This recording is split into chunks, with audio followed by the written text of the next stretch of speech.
ಏನು ಯೋಚನೆ ಮಾಡಿದೆ? ಏನಿಲ್ಲ, ನನಗೆ ಫ್ರೀಡಮ್ ಬೇಕು. ಆಯ್ತು ಸರಿ, ನಾನೇನು ನಿನಗೆ ಹಿಡ್ಕೊಂಡು ಕುಂದಿರ್ಬೇಕಂತೇನಿಲ್ಲ, ಹೇಳು ಏನು ಬೇಕು.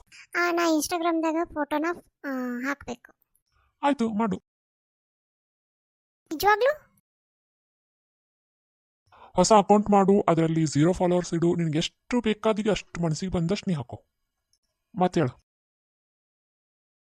ನನಗೆ ಬಾಯ್ಸ್ ಫ್ರೆಂಡ್ಸ್ ಅದಾರಲ್ಲ, ಅವ್ರ ಜೋಡಿ ಮಾತಾಡಕ್ಕೆ ಅನುಮತಿ ಕೊಡು. ಅಯ್ಯ ಮಾತಾಡ, ನಿನಗೆ ಅವತ್ತು ನಾ ಬ್ಯಾಡ್ ಅಂತ ಹೇಳಿನಿ, ಮಾತಾಡು. 1 ಗಂಟೆ 2 ಗಂಟೆ 3 ಗಂಟೆ ತನಕ ಬೇಕಾದ್ರೆ ನೀನು ಮಾತಾಡ ಅವ್ರ ಜೋಡಿ. Thank you. ಬಟ್ ಏನು ನನ್ನನ್ನು ಕಾನ್ಫರೆನ್ಸ್ ಕಾಲ್ ಹಾಕಿರ ಅಷ್ಟೇ. ನನಗೆ ಶಾರ್ಟ್ಸ್ ಹಾಕೋಬೇಕು.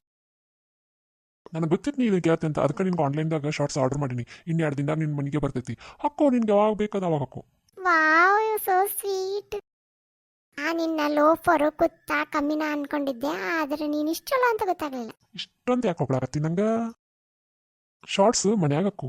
ಅದು ಯಾವಾಗ ಹಾಕೋಬೇಕು ಹೇಳು? ಮನ್ಯಾಗ ಯಾರು ಇರಬಾರ್ದು. ಅದು ನಿನ್ನ ರೂಮ್ನಾಗ ಹಾಕೋ, ನಿನ್ನ ರೂಮ್ನಾಗೆ ಇಟ್ವಾ. ಹೇಳು ಮತ್ತೇನು ಫ್ರೀಡಮ್ ಬೇಕು? ನಾನು ಇಷ್ಟ ಬಂದಂಗೆ ನಾ ಹೋಗಕ್ಕೆ ಬಿಡು ನನಗೆ. ಅಯ್ಯೋ, ಅದಕ್ಕೆ ಯಾಕೆ ನನ್ನನ್ನು ಕೇಳೋದು? ನಿನಗೆ ಎಲ್ಲಿ ಇಷ್ಟ ಬರ್ತೈತೆ ಅಲ್ಲಿ ಹೋಗ್ಬೇಕು. ನಿನ್ಗೆ ಏನು ಇಷ್ಟ ಅದು ಮಾಡ್ಬೇಕು. ಅದು ಹೆಂಗೆ ಹೋಗಕ್ಕೆ ಬಿಟ್ಟ? ಹಲೋ, ಅಲ್ಲೆಲ್ಲ ಹೋಗ್ಬೇಡ, ಅಲ್ಲೆಲ್ಲ ಫುಲ್ ಟ್ರಾಫಿಕ್ ಐತಿ. ಈ ಬ್ಯಾಕ್ ಸೈಡ್ ಐತಲ್ಲ ಅಲ್ಲಿ ಹೋಗು. ಹೌದಾ, ಆಯ್ತು. ಎಲ್ಲ ಇದೆಲ್ಲ ನಿನಗೆ ಹೆಂಗೆ ಗೊತ್ತು ನಾ ಎಲ್ಲಿದೆ? ನಾನು ನಿನ್ನ ಫೋನ್ನಾಗ ಟ್ರ್ಯಾಕರ್ ಆನ್ ಮಾಡಿದ್ದೀನಿ ಅದಕ್ಕೆ. ಬಾಡ್ಕೋ, ಅವರು ಬಾಡ್ಕೋ.